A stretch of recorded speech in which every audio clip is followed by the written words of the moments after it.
we've been down this road many times before, including in, I suppose, the most significant 2006. There was a war in 2006. There was a resolution, 1701, which was meant to ensure that there would be no Hezbollah deployment south of the Litani. That resolution is supposedly back in play now.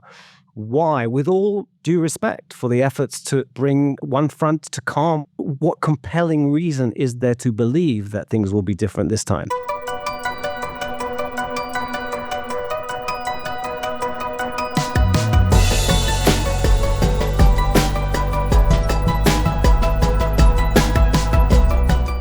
It's 11:30 a.m. on Tuesday, November 26th in New York City. It's 6:30 p.m. on Tuesday, November 26th in Jerusalem, Israel, where I am today with my guest, David Horovitz. I'm actually a guest in his home, so to speak, at the Times of Israel. We are here to discuss developments that flow from the fact that 1 year and 2 months after Hezbollah joined the war against Israel, a ceasefire agreement between Israel and Lebanon is on the verge of being finalized. This evening, Prime Minister Netanyahu convened the Security Cabinet in Tel Aviv to approve the ceasefire with Hezbollah. Under this proposal, Israeli forces would withdraw from Lebanon within 60 days, while Hezbollah forces would relocate farther north, effectively establishing a buffer zone between Hezbollah and the Israeli border. The Lebanese Army, the Lebanese National Army, would be stationed in southern Lebanon, ensuring, or the hope is that it would ensure that Hezbollah will remain north of the Litani River. I'm just going to go over a few terms of the agreement that we know so far before I jump into my conversation with David. There will be a mutual ceasefire. Hezbollah or any other armed group will not act against Israel. Israel will not act in Lebanon against targets on its territory. Israel will be able to remain in Lebanon for up to 60 days following the declaration of a ceasefire. The U.S. has agreed to provide Israel with a letter supporting military action against imminent threats from Lebanon and efforts by Hezbollah to rebuild and rearm. The Lebanese Army will be deployed at all crossings in the country, gradually replacing the IDF's presence. The residents of southern Lebanon will be allowed to return to their homes.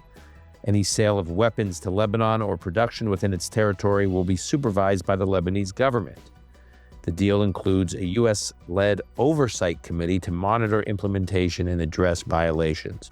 The committee will also include the government of France. And as I mentioned today, I'm with David Horovitz, who is based here in Jerusalem. He's the founding editor of the Times of Israel, which he founded in 2012. It is the most important English language news site covering Israel and the Middle East and the broader diaspora. Prior to this, when I first got to know David, he was at the Jerusalem Post, where he was editor-in-chief from 2004 to 2011. David, a long overdue welcome to the Call Me Back podcast. Thanks, Dan. Pleasure. Good to be with you. So I want to jump right into this, and then we'll talk about some other issues. But there are wide-ranging implications to this agreement, politically, militarily, socially, and I want to get into all of them. But there's one aspect that seems paradoxical. In one document in this agreement, as far as we understand, Israel guarantees that it will not act in Lebanon against targets on its territory. Well, in a separate document, which is a letter from the United States, as we understand it, the U.S. would support military action by Israel in Lebanon against threats. So how do you reconcile these two documents? I think maybe even take another step back and recognize that this is an agreement being signed between Israel and Lebanon that really relates to a terrorist organization, a terrorist army that is very dominant in Lebanon called Hezbollah. I don't think they're signing the agreement. So under the terms of this agreement, a Lebanese government that doesn't really have the capability to bind Hezbollah to its will is ostensibly doing that. And therefore, you have an internal contradiction and the side letter which kind of resolves it to some extent.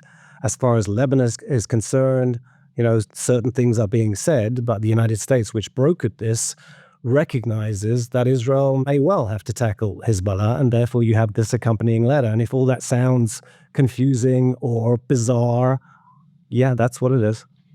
So based on what we know so far, do you think this is a good deal for Israel? It's too complicated to give a yes/no answer, right? There are a few things that are worth bearing in mind when you try to make that assessment.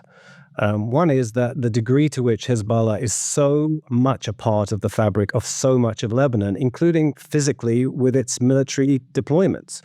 In the last few weeks, especially, the Israeli army has had a ground operation in southern Lebanon. There have been some fairly staggering Israeli achievements, including blowing up thousands of Hezbollah's pagers on their owners in an operation that was planned for years. But you also know that Hezbollah has kept up the fire even in the last few days. On Sunday, there were something like 250 rockets that were fired at Israel, including to central Israel. By the way, that's the day I landed here, and I was being told it was the most rocketed day against Israel since October 7th in a single day. Maybe. Certainly one of the most. We're told that Hezbollah has been degraded by something like 70 or 80%. Well, if that's the case, that still makes it 3 times stronger than Hamas ever was. And its military is deployed far, far north in Lebanon. I mean, the only way that Israel could, in some kind of semi-hermetic way, take out Hezbollah would be to take over all of Lebanon. Now, Israel doesn't want to do that. It does want to stem the threat that Hezbollah poses. And this is, unsatisfactory, but deemed necessary in terms of, this deal, as far as Netanyahu is concerned. On the other hand, you've got 60,000 residents in northern Israel who, if you listen to what's been going on here in the last day or so, the evacuees are wary, to put it mildly, and the local council chiefs are, furious. So local council chiefs are basically like the municipal governments of these towns and villages in the north. Right. The local leaders of northern, people are responsible at the most direct level for the citizens who've seen 400 plus days of relentless rocket fire, deadly, right? Anti-tank weaponry that is focused on houses that, there are certain areas where 3/4 of houses in communities are uninhabitable anymore. And Hezbollah is not going to be destroyed, right? At the end of this process, this 2 months negotiation, if it plays out, Hezbollah will still exist. Hezbollah will still have capabilities. The critics are saying this is a missed opportunity. There's so much legitimacy. There's so much support in Israel. We need to do more. The army has said from before the ground operation, one way or another, this is going to end with an agreement. So wouldn't it have been better if we could have reached an agreement? Israel, the political level would say, yeah, but we couldn't. Hezbollah wasn't prepared to do it. They're only prepared for it because they've suffered so much damage, but they've not been destroyed. So by definition, it's an unsatisfactory agreement. How unsatisfactory? There's a range of views. It's certainly not the solution to Hezbollah. Okay, I want to come back to the solution to Hezbollah, but I just want to take these different factions. So you have the northern Israeli residents, the residents in those villages and towns up north, who most of whom, 60 plus thousand, have not been home in over a year.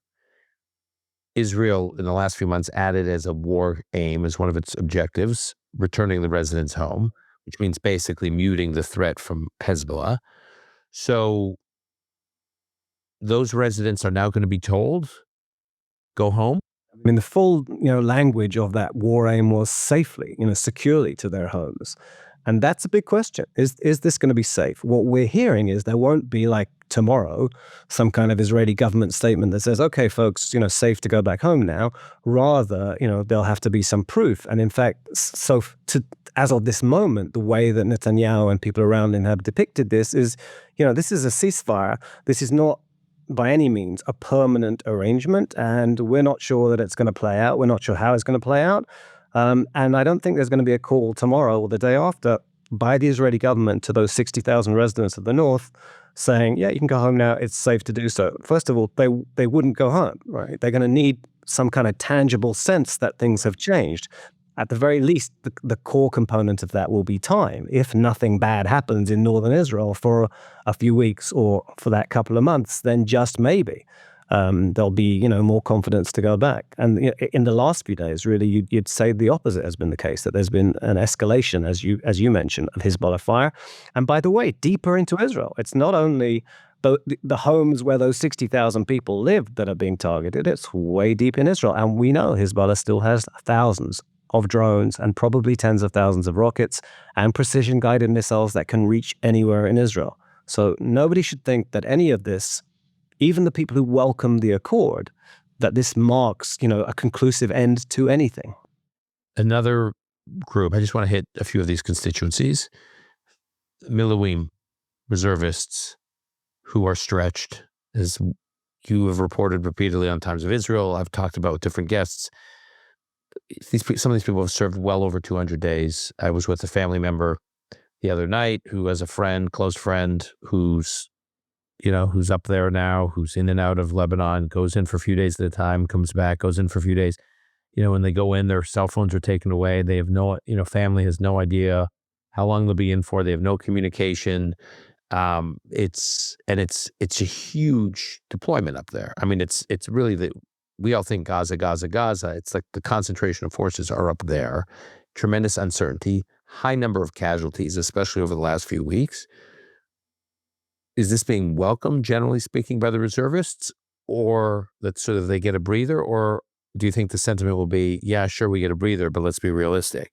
We're just going to have to be back? I'm sure the emotions are mixed. You're right. People are exhausted, and 200 days, in many cases, much more than 200 days of the 400 since October the 7th. There has been an awful lot of military activity in Gaza, but you're right to say that the focus for quite some time now has been much more on Lebanon.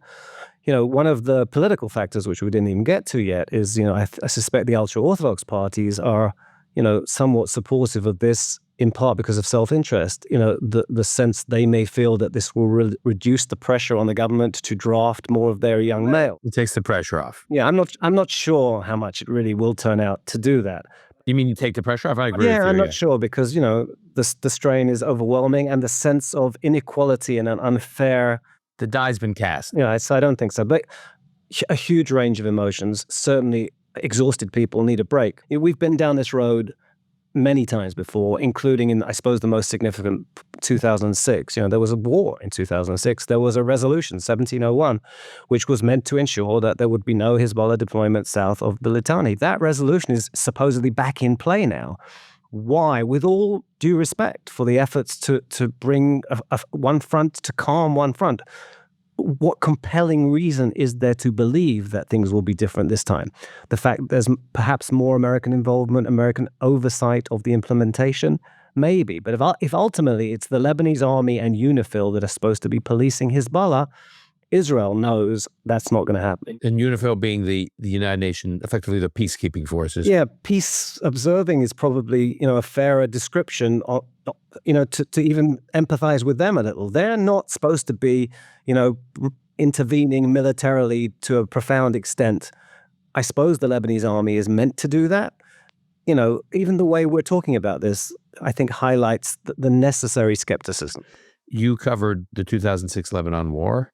It was 34 days. At the end of it, UN resolution, Security Council resolution 1701, which you're just referring to, which Hezbollah was supposed to move to north of Litani River. Sound familiar? And the Lebanese army was supposed to disarm Hezbollah, and the Lebanese army and UNIFIL was supposed to prevent Hezbollah from filling this vacuum again right there on Israel's northern border. Many on the right in Israel, on the political right, so that was 2006, let's call it over the last 15, 18 years, have been very critical of that resolution and the legacy of it and how badly it failed. And they were celebrating Israel finally confronting Hezbollah again. Are you surprised more on the right have not been openly critical of what appears to be a resolution that's eerily similar to 1701? First of all, they are critical. I think the relative muted nature of the criticism is a function of loyalty to Netanyahu ultimately, and with whom they feel their political futures are more stable and dependable than with anybody else. But there is criticism. So I mentioned wary residents and municipal chiefs who are really furious. There are the two far right ministers who are in the security cabinet, Bezalel Smotrich and Itamar Ben-Gvir, are pretty critical. And then there are people within Likud. Avi Dichter, who's also in that forum, has been critical. There's a recognition that this is, a good way short of perfect. And there's also lots of questions which I'm guessing you'd want to ask about anyway. Netanyahu said, I can't do a deal in Gaza that involves the army leaving, even to get the hostages out, because we won't have international legitimacy to go back.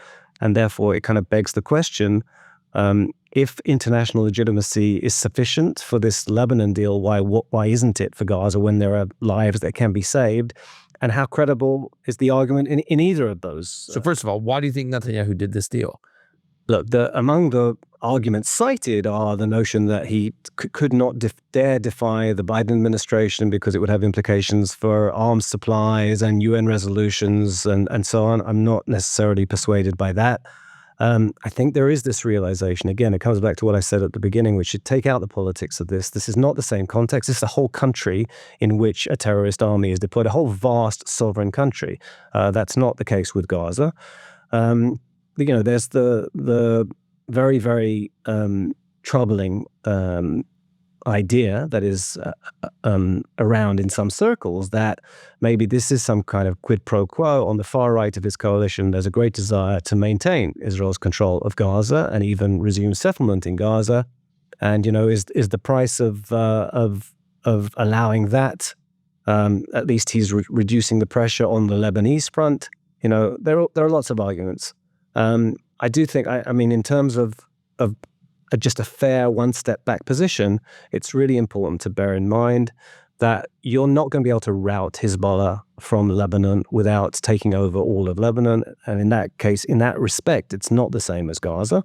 And there was a realization from the start, I think, that it would end with an agreement. I think some of the criticism is more nuanced. Why rushing to do a ceasefire? Isn't there more that can yet be done to Hezbollah? Why are there not arrangements in this agreement that would help with international support to begin to transform Lebanon, where lots of people don't want to be enthralled to Hezbollah? What about allocation of even policy? Never mind resources. What's the focus on? How do we prevent Lebanon from being vulnerable to Hezbollah, and by extension, of course, Israel being vulnerable to Hezbollah? There doesn't seem to have been any focus on that, any kind of genuine long-term, this would change the region a little bit. And remember, it wasn't all that long ago that people looked at Lebanon and thought, well, just maybe it could be headed in a different direction. Just maybe it could be one of those moderating countries in the region. I mean, that's long forgotten, but that was a thought not all that long ago. Okay, Gaza. So a deal like this, I mean, it's a little bit of apples and oranges. That said, versions of a deal like this, as you alluded to, have been proposed, discussed, considered for Gaza. Why no Gaza and yes here?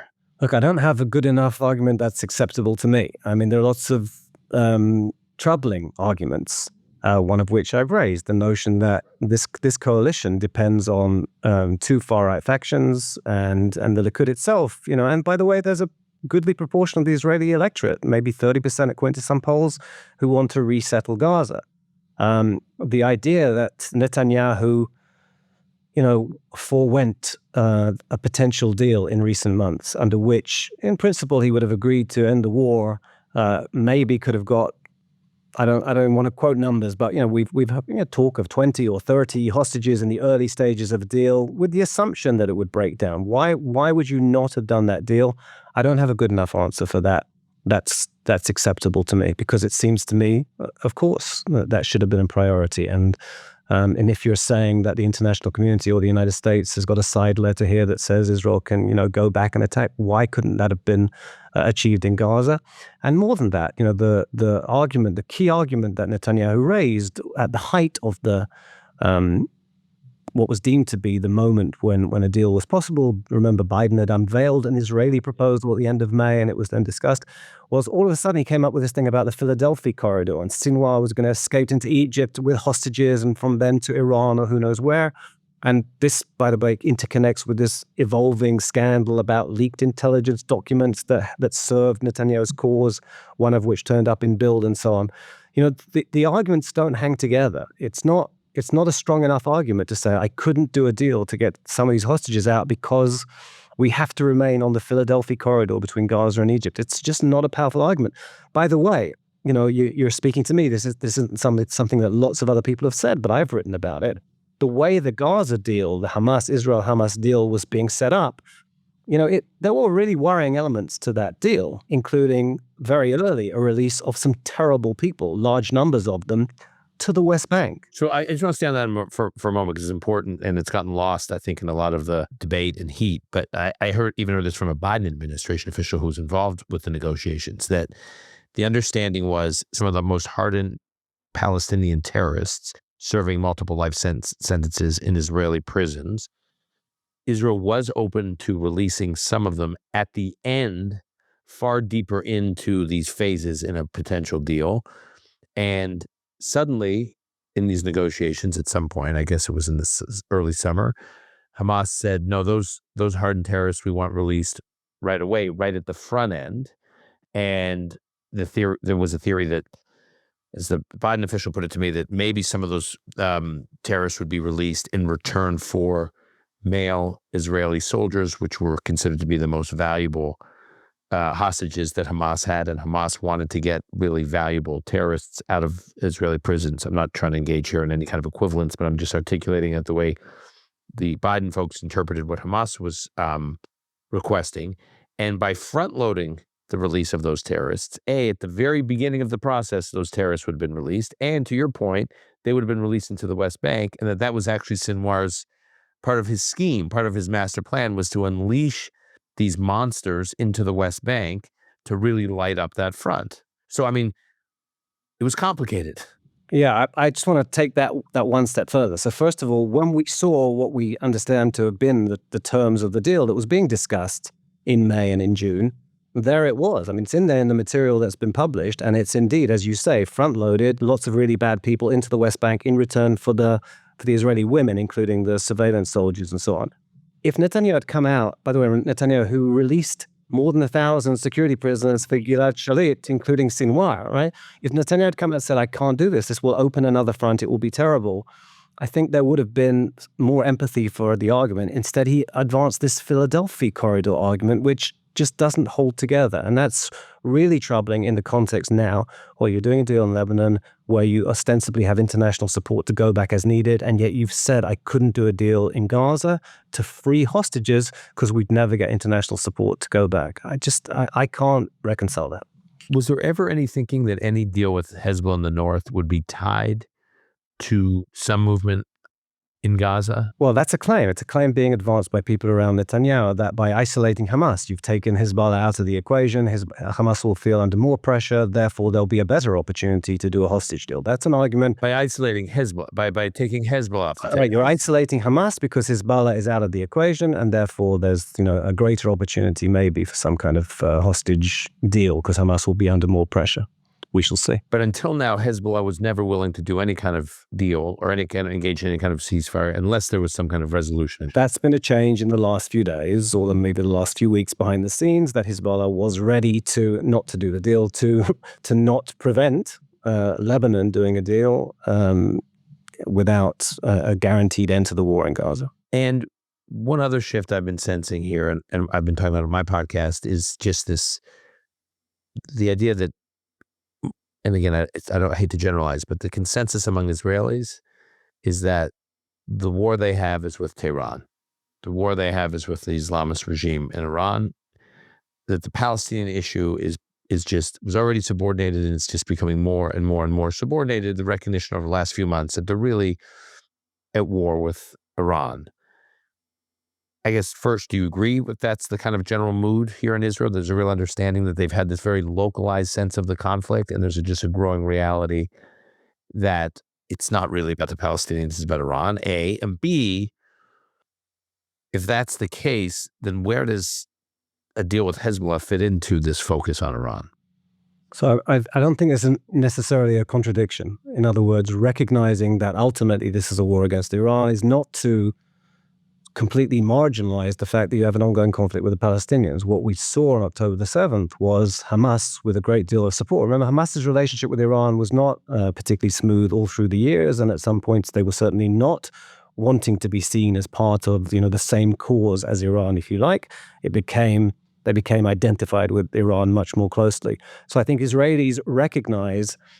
Yeah, I would put it differently. I think Israelis, there's never been a period in Israel, I don't think, when there would be less willingness to partner the Palestinians to anything that involves relinquishing security leverage or control over them, because Hamas invaded from territory where Israel had no claim, had pulled all the settlements out, had pulled back to the border.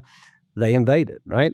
That wasn't what they wanted. They wanted to destroy Israel, not to control Gaza. Israel refused to believe that that was the case.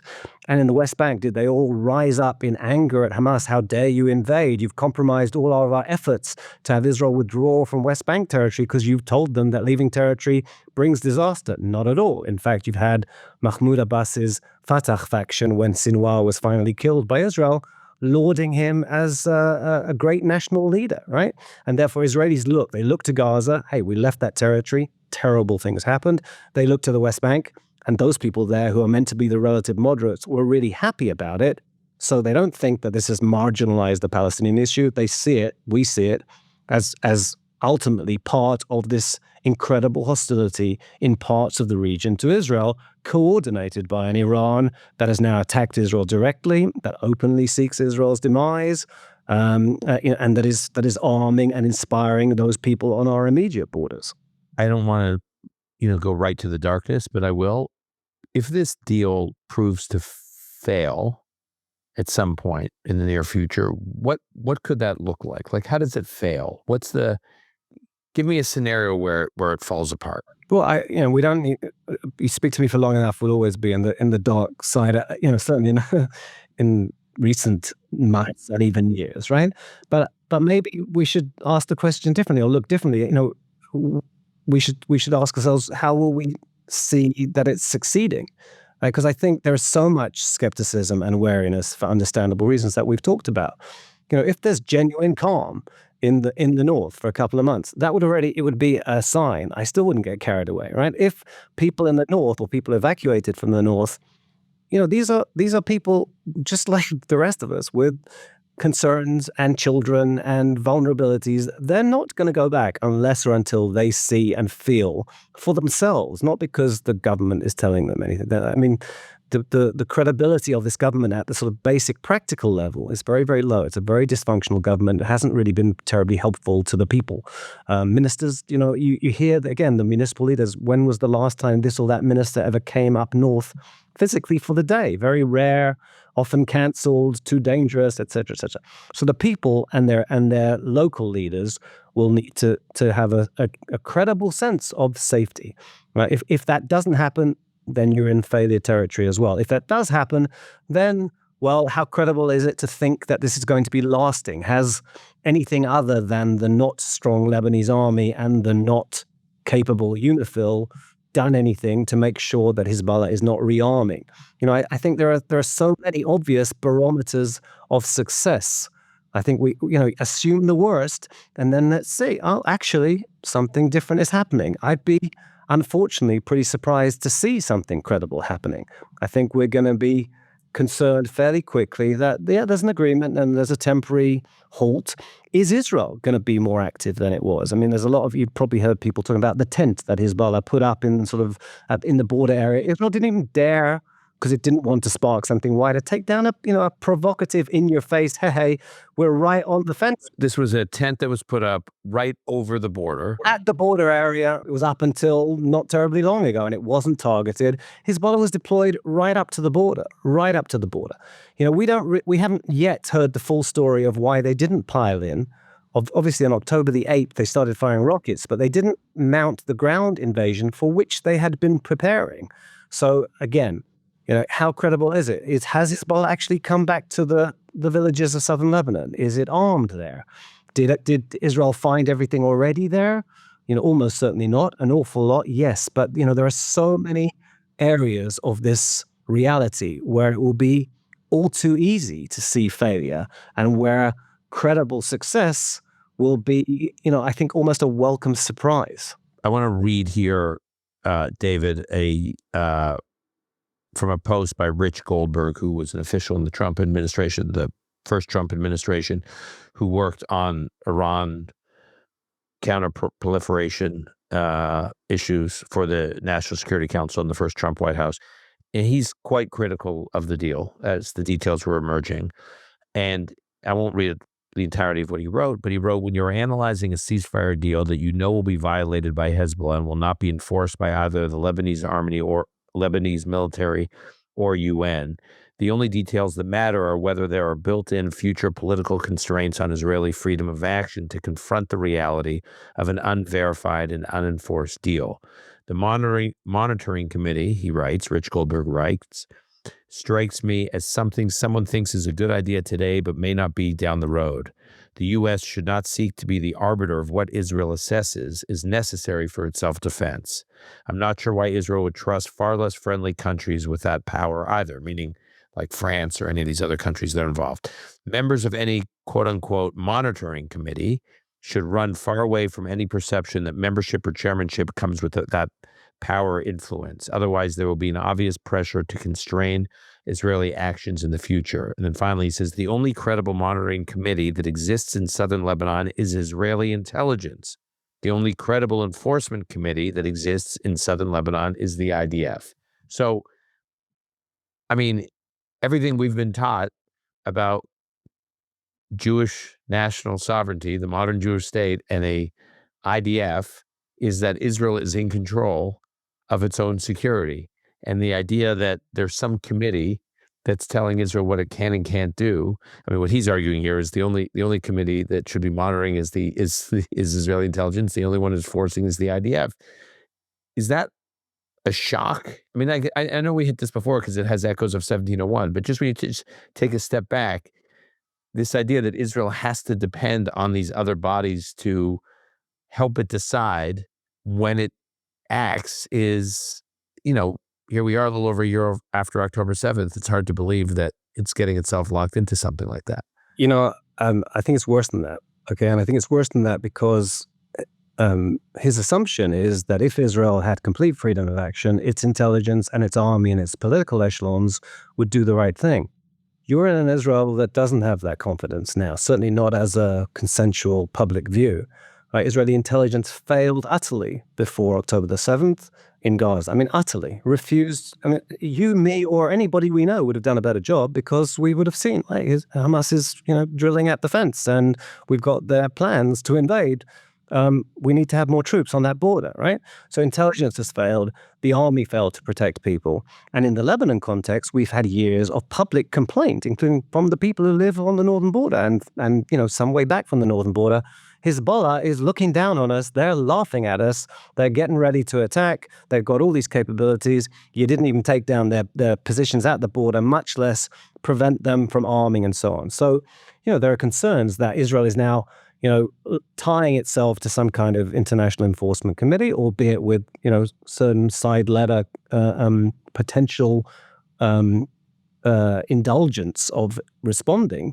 But I'm just adding into that, even if there was no ostensible constraint, the public here is not confident that the political echelon and the military leadership and the intelligence leadership are sufficiently on the ball and capable and ready to act and so on. It's worse even than that concern would suggest. All right. I want to switch gears here briefly and talk to you about the Times of Israel. So founded in 2012, I want to talk about what you've been dealing with the Times of Israel over this past year. But just briefly, the founding impulse of the Times of Israel was what? Because I do feel that this publication has always been indispensable, but it's been especially so this past year. But you didn't know that this year was coming when you founded it. Yeah, I'd have liked this year not to have come. Our traffic goes up and all those things, the more complicated and difficult and dire in some cases the reality is in Israel. I'd much rather that we had lower traffic, less resonance, and things were basically broadly better here, right? Safer here, normal, exactly. No, I set it up because I thought it was important that there should be a journalistic outlet that is not not linked to any partisan view in Israel. That is, I called it the Times of Israel because that, on the one hand, suggests sort of a certain gravitas, but also underlines this is a, as the Iranians would say, a Zionist enterprise. This is a website that wants Israel to thrive as a majority Jewish democratic state. We want to be able to tell people what's going on. We certainly have analysis and a very vibrant blogs platform and so on, but our reporting is as fair as we can make it, so that people can make their own minds up. I get, castigated from left and right, which is, I think, a necessary but not sufficient. Healthy side. Right.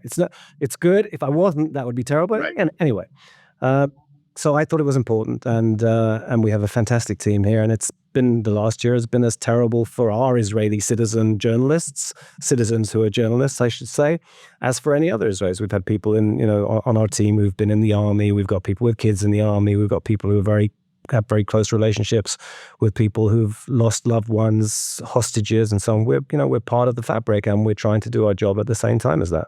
Part of what you do is explaining Israel to the diaspora and to the broader world. It's not the only thing you do. You obviously make editorial choices every day where there's this, you are covering Israel, you're covering the Israeli government, you're sometimes fiercely critical of the Israeli government. What, in terms of the world's response to October 7th and to Israel's response, the world's coverage and response to Israel's response to October 7th, what, in this past year, when you try to interpret what's happening here for the broader world, what has surprised you the most? What has shocked you most? I'm sure you have a long list, but in the interest of, and I know it's late, and I know you got a late night, but no, there's two things, I suppose, that are high on the list. It's not everything. One is, as a journalist, I'm pretty dismayed by the not very good journalism done by incredibly well-resourced outlets. I mean, it's very hard to cover a war when you don't have reporters in the war zone. The IDF takes our journalists in occasionally. Sometimes it takes foreign journalists in, but there's no independent journalism permanently in Gaza. There's, on the whole, local hires, and it's dangerous to write and say things that are problematic for Hamas, shall we say. And yet, after more than a year of Hamas lying about endless things that are going on in Gaza, I don't understand why journalistic outlets that take themselves very seriously and the people take very seriously give credibility to Hamas claims and don't even always say that they are Hamas claims. They talk about the Gaza Health Ministry as though that's some kind of Western, independent, trustworthy source. It happens all the time. You should look at the material that comes out of Gaza. Some of it might be true. Most of it, or much of it, is unverifiable. It's really hard to cover a war, but at least be more skeptical and try. So I find that very troubling. And the other thing, I mean, I could talk a lot more about that, but I'll spare us all. The anti-Semitism thing, Dan, that you were shocked by. I mean, we grew up in a generation where we thought after World War II, people had realized the terrible things that people can do to each other and maybe had reached for their better selves and marginalized hatreds, including the oldest hatred. And so as an ex-Brit, it's pretty shocking for me to see From the River to the Sea projected onto Big Ben. And as somebody with lots of my wife's American, so relatives in New York, having people march down Broadway with Hamas banners and so on. And there's the sort of cliche about they don't even know what river and what sea it is that they're seeking Palestinian control over. I find that, apart from, I don't think it's laughable, I think it's insulting. Why would you campaign for a cause without even bothering to find out what it is you're campaigning for? That's just such a terrible reflection on the people who are out there campaigning. Now, some of them know exactly what they're campaigning for, but there are so many useful idiots. And, campus, the leaders of the world's most prestigious universities appearing in and testifying on Capitol Hill as though they're, lawyered up white-collar criminals who don't dare say something that is obvious about the problems of inciting genocide. So it's pretty horrific, that rise of anti-Semitism, and not something I expected to see. When the obsession is with Israel, and when the effort is to deny Israel the tools, practically diplomatic and military tools to defend itself, that's anti-Semitism, and that's pretty horrifying to me. It's someone who is trying to explain, not in a propagandistic way, but just explaining the news of Israel to the world. There's often this criticism, I hear it all the time, why doesn't Israel tell its story better? Israel's communications, its strategic communications, whatever, it's the way it explains its case and tells its story is horrendous. And I think there's some truth to that on the one hand. On the other hand, I sometimes think, really? Is that really the issue? Because is there a story Israel could tell that would just completely drench all this hatred and extinguish all the energy, the negative energy that's being toxic negative energy that's being unleashed against Israel. Is that really what it's about? If Israel just kind of did a little bit better in TikTok messaging than its critics? I don't think it would move the needle from one side to the other, but it would move it. It would nudge it. And I want you to understand how pathetic public diplomacy is in Israel, to the point where if you're the Times of Israel, Hamas is making a claim. What does Israel say? We need some words, because Israel doesn't say anything. October the 17th last year, Hamas claims that Israel has bombed Al-Ahli hospital, hundreds of people dead. The Israeli army, whose spokesperson tries not to lie, which is a good thing and was not always the case in years past, right? Or mislead. We're checking into it. But at the civilian level, where was the official coming out and saying, of course, Israel does not deliberately target hospitals. We are looking into this, but we would assume that this is not an Israeli strike. That there were no words to write, right? Not being very good at public diplomacy, essentially there is no Israeli public diplomacy. And I do think it would make a difference. I'll give you another example. There's a Human Rights Watch report, an NGO that's, I think, fairly hostile to Israel. I think it's safe to say that. They issued a report. I assume Israel knew the report was coming. There was no Israeli comment on that report for hours and hours and hours. This was when? Which report? It was last week. And there was no Israeli response to the allegations in that report for many, many hours. Now, I'm not saying, you can say, well, the whole world hates us and the international media would never. And it's not true. International media would give an Israeli response if there was an Israeli response. Give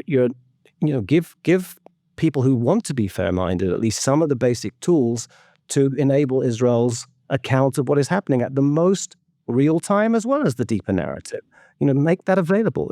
So I don't think, like I say, I don't think you're going to win over the haters, and I don't think you're going to persuade people who set out to demonize and ultimately setting out to destroy Israel.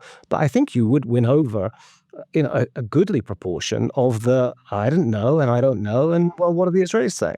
At least give them some material to understand how you see that things are playing out. Final question. Is there anything out of this past year that makes you hopeful? I know we can get pretty dark here, and we do go dark, and I do try to end a lot of these conversations not being, too rosy-eyed, and not being, I'm not trying to sugarcoat at all, really. I'm just curious when I talk to Israelis, because there have been moments, or there have been developments, certainly over the last few weeks, actually, where they start to see maybe there's a way out of this mess, the transformation of the region, changes that this past year will force on Israeli society. You can go local, you can go global. But the first thing is, and I wouldn't do justice to my view of Israel if I don't at least, go darker a little bit first before I try to reach some light. This is a great. I asked for some lightness. You go, no, I got to give you some more darkness. I promise you I'll try to get her. Okay. But I'm speaking honestly. I'm very concerned about the damage being done within Israel by this coalition, by this prime minister. He's very divisive. This coalition has incredibly extreme elements. I'm worried about the well-being of Israeli democracy. It wouldn't be right for me to not mention that. We don't need to go any deeper, but it's trouble. There's a region in which there is a great deal of hostility, and then there's a weakening of Israel from within. That's very troubling. To the light, look, this is an incredibly resilient country, and this is a country with a people's army. We talked about reservists. It's the people of Israel. It's, everybody's sons and cousins and fathers. People doing reserve duty in their 30s and 40s and even in their 50s and so on, recognizing in to a very large extent, this is a necessary war.